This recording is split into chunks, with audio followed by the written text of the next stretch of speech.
I was an AP about 15 years ago for the first time. Learned one of the most valuable lessons of my career. There's a huge difference between knowledge and wisdom. I was I was not very old at the time, and I thought, wow, I'm ready to go. I was excited about it, and I got in, and I went, wow, I know a lot of things, but I don't know how to apply or implement any of them with people.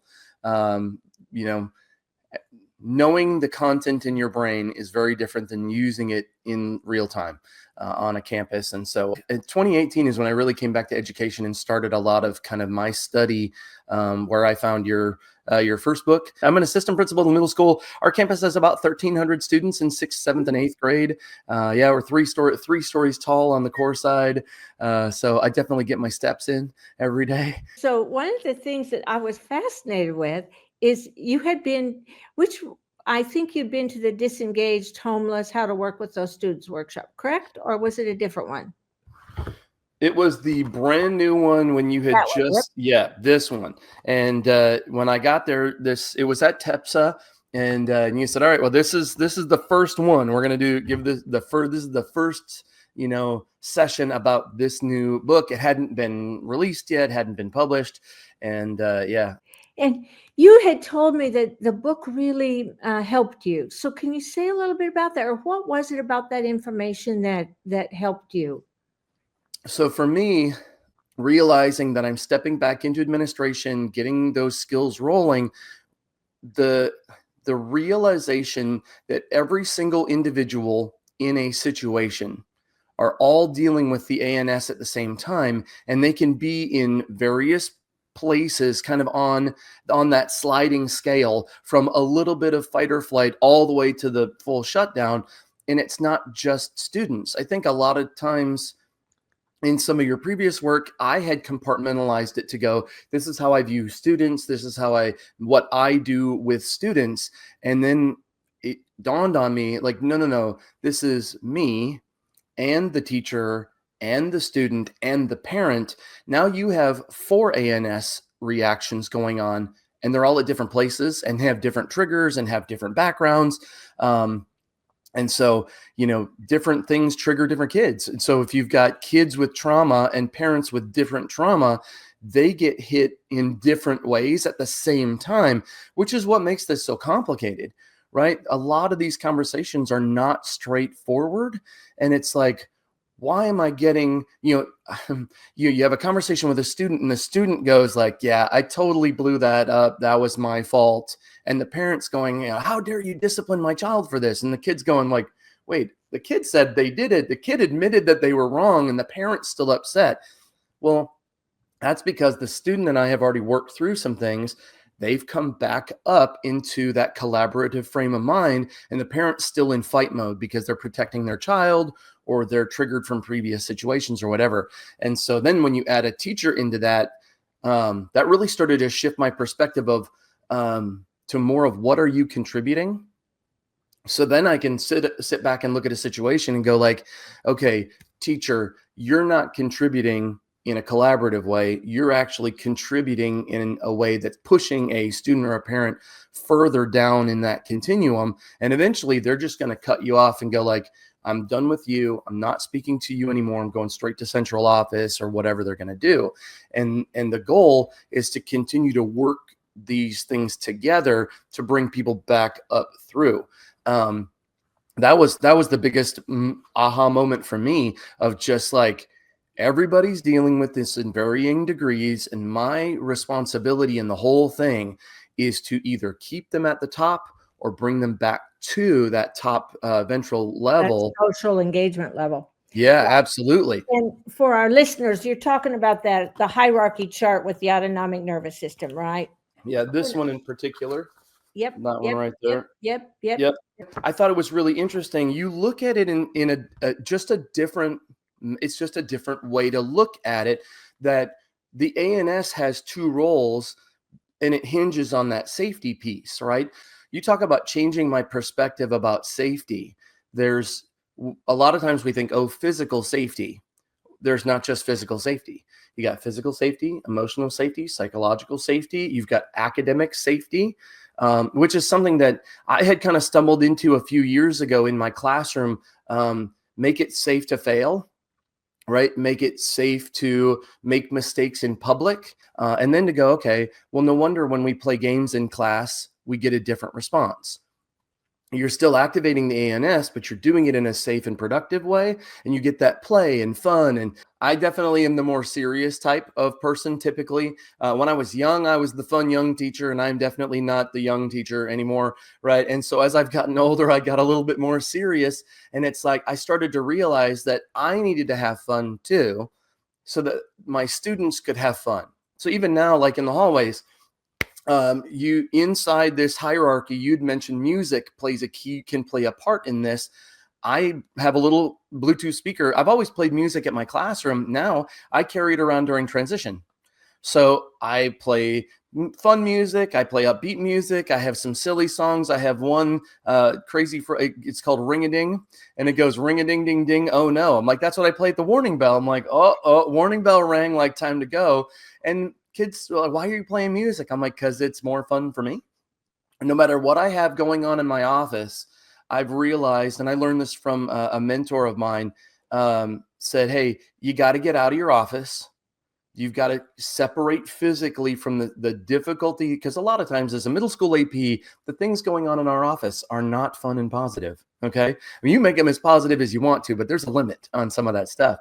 It's like, okay, take a break, go out for transition, be in the hallway with the other 99% of kids that aren't causing problems, right? And then go play music and walk around and see kids and say hi and shuffle them onto class, and play silly music and things like that too. I can significantly impact the temperature of a hallway, right? Be a thermostat, not a thermometer, right?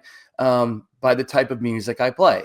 If I play calm music, they walk slower, which is bad. Don't walk slower. Okay. So play upbeat music, play fun music. The other day it was like, I was like, I think I need them to think I'm a little bit more serious today. So I played something a little heavier, a little harder. They were like, oh, are you in a bad mood today? I'm like, no, I'm just trying something, trying something new. Right. Can I affect the temperature of the hallway and get you to class on time better? And so, they laugh at me and tease me. So they do like to request songs that I have to vet in advance. But now with our population, we have a pretty high Hispanic population too. So I play things like Aventura and Bachata and some Norteñas periodically. So you break out the Norteñas, you'll have people dancing in the hallways with each other. And I'm like, okay, I got to stop. You got to go dance to class. Don't dance here, dance that way, and just try to have some fun. It keeps that positive engagement up. It keeps that positive, it's safe. I'm dancing, we're laughing, this is positive, this is good. And it keeps that energy going. So when they walk into class, it's like, oh, hey, we can just keep working now and jump right into the work. Let me ask you, have you shared that hierarchy with any of your staff? What the reaction was?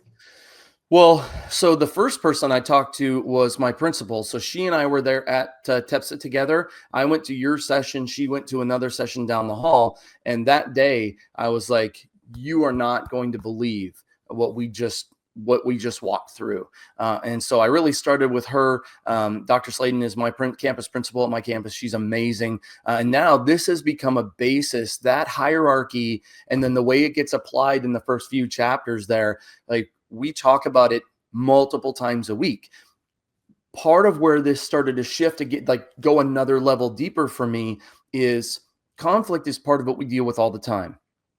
But I didn't understand how conflict was affecting, how my biology was affecting my response in conflict, and started to see how those things, they're not separate, right? I feel like a lot of times I learn these things separately, but to realize how interconnected that they are really shifted things for me a lot. See me. So we started talking about, well, in conflict, what choices do we have?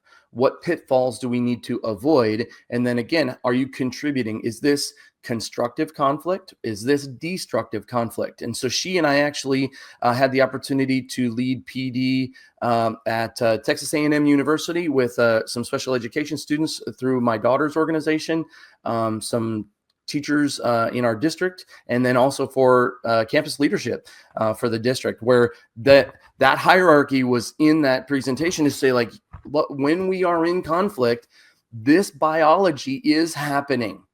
And if you are not in that collaborative stage, you are not in control of your responses. And as soon as you are not in conscious control, this is going to get worse. And so once I learned it, I started sharing it with anybody who will listen, anyone, because it is such a huge perspective shift to go, this is way more complicated than I thought it was. And if I don't start factoring this in every single conversation, then I'm missing out and missing opportunities. In a lot of ways, it's for me to be able to, I'm going to stay calm. I'm going to regulate myself. Part of this too, the co-regulation piece, right? When you start to realize, am I allowing an angry parent am I co-regulating to them, or am I staying cool and having them co-regulate back to me, right? It's a lot of responsibility for me, which is part of why sometimes you have to say, hey, I am so sorry. I have a meeting. I'm going to have to go. Why don't I give you a call in an hour? Maybe I have a meeting. Maybe it's transition, whatever I need to do to take a break in a phone call, because I realized mine starts getting triggered. I start getting more irritable. I'm less productive in my commentary. That conversation's not going to get better. We need to take a break so that I can re-regulate, self-regulate, and then come back and bring them back up into collaboration.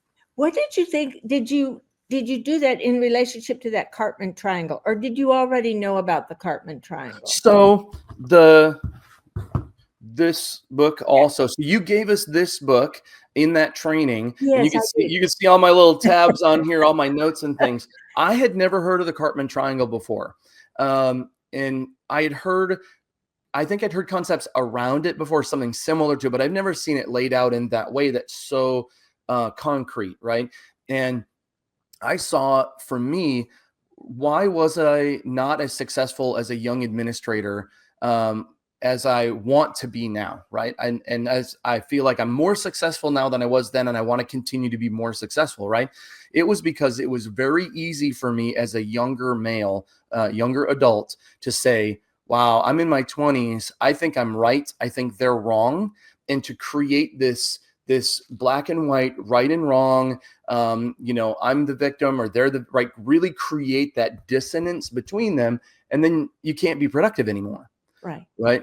And once that break happens, the leader is responsible for bridging that gap. And I didn't have those skills. I didn't have that maturity, honestly. And so it's taken, like I said, 15 years of professional work in different areas to get to a point where I have learned from those mistakes and making things worse and going like, whoa, sitting after the fact and going, wow, that conversation started out so well. How did it go so wrong? And to realize like, oh, we got into the triangle and then we just kept bouncing around the different corners of the triangle and causing each other all kinds of problems until it was completely unproductive. I love that triangle. You sent me a list of things a list you keep, and I love that list. And number one, can we share it? And number two, can you say more about it? Yes, absolutely. It is, like I said in my email, it is not a complete list, right? Like, so this is something that I've been I started with general ideas. I've been kind of refining it over time.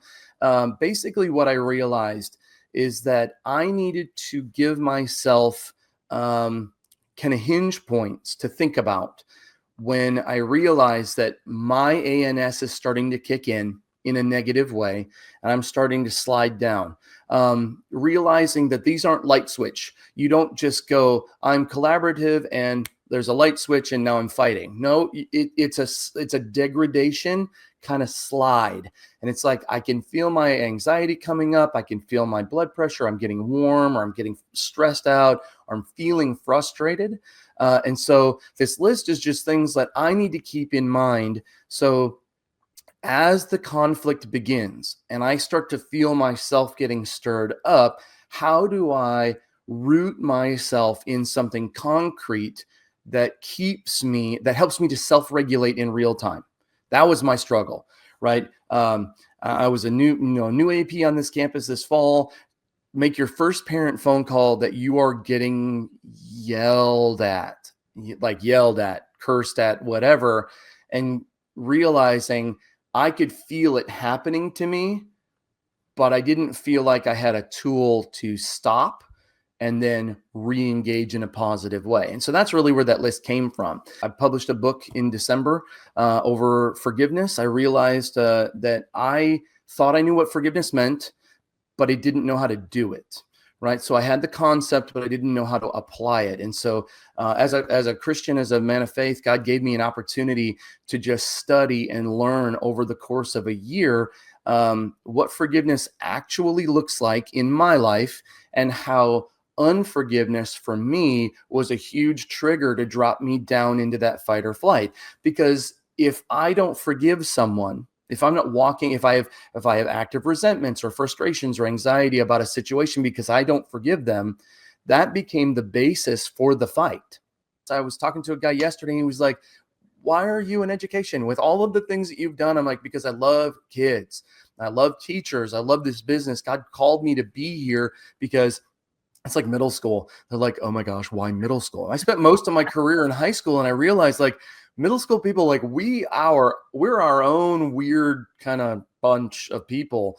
A buddy of mine said to me one time, he goes, dude, middle school's got to be your jam because you're a little bit too serious for elementary school, but you're definitely too weird for high school. Okay. Like you gotta find your niche, right? Yeah. But for me, it's really like we have access to a part of their social emotional development in 6th through 8th grade that you don't have access to any other time in their whole life. And it's like, okay, no matter how hard it is, it's messy. I mean, like it's messy. No matter how messy it is, we as adults, when we are healthy and self-regulated, have the opportunity to speak into the lives of a kid. And you never know a lot of times how that's going to sink in. You come out of your family and your background and everyone, no matter how great your parents were, you've got baggage. Right? You have baggage, you have emotional things, we have trauma situations, you have negative experiences that become permanent in your thinking. The narratives that we build for ourselves, then they they tint everything that we see. I had to deal with my past. I had to start looking at where I thought I just needed to forget something. I really needed healing. So social, emotional, psychological healing, spiritual healing became an opportunity to love people differently and better. And so then this connected me on a biological level to what God was already teaching me in a spiritual and emotional and psychological level, and to realize that those two things are intricately connected to one another. You can't separate them. Trying to do them separately just made it not work as effectively. I had some things that were good, but it just wasn't really like hitting. And now I'm like, okay, this makes more sense to connect it all together. When I found that, I mean, I was digging really deep because I was like, there's got to be more to what's going on, to the disengagement piece. And when I finally found it, I thought, bingo, it's why the kids aren't learning. It's why a lot of safety and belonging has been eliminated, and we make them compete against each other on their own academically, and we don't provide much support for that. And focus on truth. Like, what is truth? About 18 months ago, God gave me a phrase that's really become kind of one of my mantras now, right? Your feelings are real, but that doesn't make them true. Okay. So it's like, okay, you feel like you're bad at math. You feel like this is never going to get better. You feel like you can't grow. That is not true. What are you going to do? What can we do together to help you get better? Like, you didn't learn how to play basketball the first day, right? You have to build over time, and your brain processes information the same way, whether you're doing math or you're playing volleyball or you're playing basketball. I'm not saying you're going to the Olympics in math, okay? You're not a mathlete. I get it. That's fine. But you can be functional and you can be better, right? And creating that space for better, not good or bad. I like that a lot. I like that a lot. Let me ask you, as you've shared that hierarchy with new teachers, what was their response? I think the realization that you can't separate the academic, the social, the psychological, the biological was really helpful for them. But because they are very young, I mean, we've teachers that are 21 years old, right? They do not even recognize actively, they're not able to actively recognize that this is going on in them. So really, more of that conversation for me was, as young teachers, you have to start reflecting on yourself and your behavior and go, am I making this better or worse? If a situation is unfolding, am I contributing in a positive or negative way in this system? Am I sliding down? Did I just shut down? Right? And as a teacher, as a coach, did I just go, you know what? I'm done. We're done. Pack it up, get out of here. Well, where am I? Right. And then how do you recenter yourself, bring yourself back up through, and then giving them the opportunity, hey, come talk to me. If you are completely shut down, and one of the things you said in the training is if they're going to go from the dorsal to the ventral, right, from shutdown to collaboration, they've got to go through that fight or flight, right? Like, come to my office on your conference period and let's go from the bottom to the top. Let's go through fight or flight together, because my office is a safe place to be angry, and then work it out. One of the things I'm watching a lot of administrators do right now, not you, but as I see beginning administrators, what they're doing is, because they don't have a control or understanding of that autonomic nervous system, then in order to get somebody comes in like a parent, they're in that fight or flight, Mm-hmm. what they will start to do to ease their discomfort, they'll start negotiating away structures. Do you know what I mean? Mm-hmm. Basic structures you have to keep. Somebody asked me recently, like, what is the most surprising thing that you've had to do this year as an AP? And honestly, it's working through things with parents to the point where now parents, how do I say this? Like, the parents feel shame for their students' behavior, and the parents are apologizing and going like, "Oh my gosh, I am so sorry for what my child did. I'm embarrassed. I'm ashamed." And for me to, I have to cover them. That's vulnerability, right? That's Brene Brown, right? They are now completely exposed and vulnerable because they're going, I promise, Mr. Tomave, we taught them better than this. We expect better than this. And it's like, I'm on the other side of the phone or in a parent conference, and I'm going, this is not your fault. This is not your fault. You do not have to be ashamed or embarrassed about this. Your child made a mistake. They're going to be held accountable. You hold them accountable at home because you love them. We hold them accountable here because we love them. We want them to grow and be successful. If we didn't, so a student will say like, "Oh, you just don't like me because you got me in trouble." I'm like, "No, I care about you enough to hold you accountable for your behavior because I care about your future way more than I care about your present comfort, just like my own children." My biggest encouragement: find what works for you. Find those hooks. Use my list that I'm going to keep working on. There's a lot of stuff in there. Focusing on truth. I struggled as a young professional with my identity as a person. My value as a person cannot come from my work. My value has to come from my value. It is internal and it is separate. Now, that doesn't mean I don't want good things, but it means that when I make mistakes, that doesn't mean I'm not valuable, right? That small sounding thing was a massive piece to my journey, because when I accepted that I am valuable, regardless, without any contribution, then my contribution comes from a healthy place. And I can say, I'm making this better. And so that's why that's one of the top ones on my list. This situation does not determine my value. If the conversation goes badly, it doesn't mean I'm a bad person. It just means that I didn't handle it well. And so all of those kinds of things to keep in mind so that I can self-regulate. And that's where I am right now in this process, is learning how to self-regulate and then to teach others how to regulate in real time, because you never know what you're going to walk into as an AP. You really don't. You don't. Every day's a new day.